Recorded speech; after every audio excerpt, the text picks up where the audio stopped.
Olá, alunos do nono ano, eu sou a professora Jéssica Burle e nós vamos para a nossa última aula de física dessa etapa. Vamos continuar a estudar cinemática e nessa aula 9 nós vamos estudar a composição do movimento e lançamento horizontal. E vamos continuar na meditação do versículo, pois assim como o céu está elevado acima da terra, assim é grande a sua misericórdia para os que o temem. Salmo 103:11. Composição dos movimentos. A composição dos movimentos analisa movimentos que ocorrem ao mesmo tempo em direções diferentes e são percebidos como um só.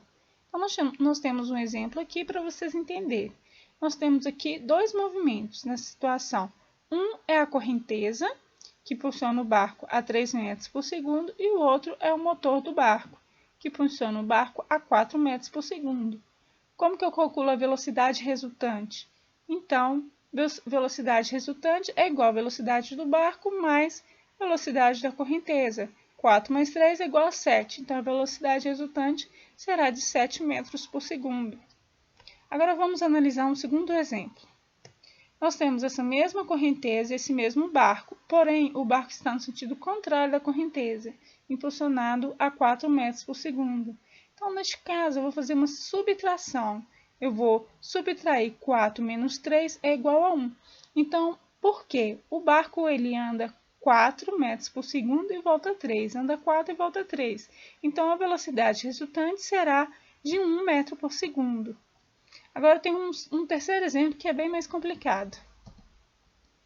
Eu tenho aqui essa mesma correnteza e essa distância de um lado ao outro que é igual a 20 metros.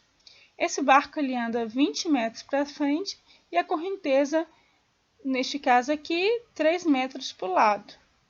Como que vai ficar essa equação?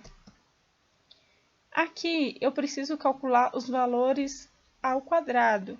Então, neste caso, eu aplico a mesma fórmula, porém ao quadrado, onde eu vou calcular 4 ao quadrado mais 3 ao quadrado, que vai dar no total de 5 metros por segundo. Então, a velocidade resultante nessa situação é a soma dos vetores, que é igual a 5 metros por segundo.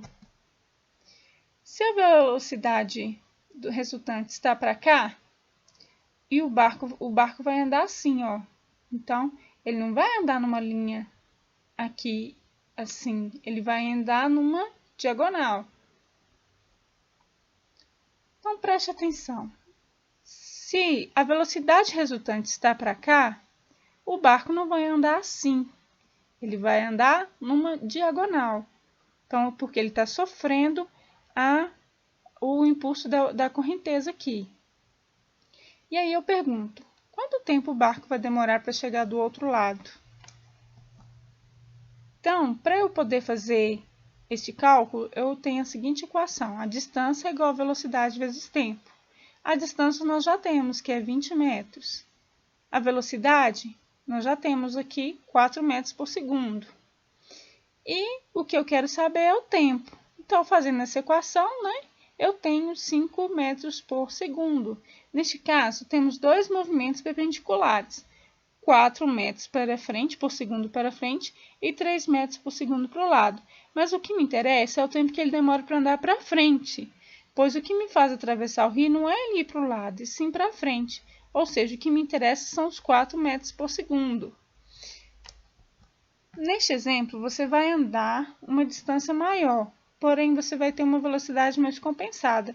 Preste atenção, como ele está andando aqui em diagonal, ele vai andar mais. Visualmente nós conseguimos enxergar que ele vai andar mais. Porém, assim, ele tem a força da correnteza do rio, que vai fazer com que ele ande mais rápido.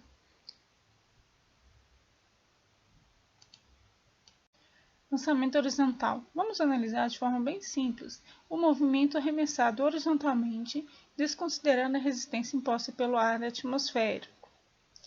A ideia básica do lançamento horizontal é que temos um objeto arremessado para frente e daí ele vai cair numa trajetória assim. Ou seja, ele vai para frente conforme ele cai. Se eu pegar um objeto na mesma altura e simplesmente largar ele vai caindo e ganhando velocidade por causa da gravidade. o tempo em que ambos vão chegar ao solo será o mesmo, tanto na horizontal como na vertical. Agora vocês vão assistir uma animação onde vocês vão perceber que o tempo do lançamento horizontal e vertical é o mesmo, considerando a mesma altura.